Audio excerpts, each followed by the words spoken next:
سیاست بلد نیستیم اجزای دل من. چند نفر سیاستمدار موضوع که در تاریخ تیر شده 100 جلد کتاب سیاسی خوانده داری نامش بگو.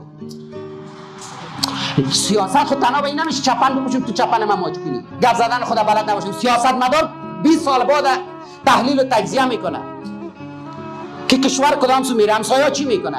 ما تو صبح خود خبر نیستیم، ولی صبح که چپ لقایم دپایم بود مرا تیاره بالا کردن آوردن بوتایم از پیش مونده. تو هنوز تحلیل نمیتونی صبح چی میشه. تو سیاستمدار شدی مگه؟ تو با سواد هستی مگه؟ عزیز دل من، توی که امروز اگه شوق سیاست داری شروع کتاب خواندن، تو باید آثار ماکیاولی را بخوانی. سیاست جهان چقدر فریب داره.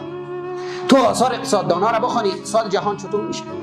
بلاف و گردن پنداندن نمیشه عزیز دل من. به شعار 5000 ساله نمیشه. 5000 سال مردم 100 سال نمیشه از 10000 سال موجود کرده پیشرفت کرده. موجودش مالا 5000 سال. 5000 سال ما را بخوان غیر قتل، چور، چپاول، برادرکشی، هموطن کشی که کدام افتخاراتی داریم در 5000 سال خود.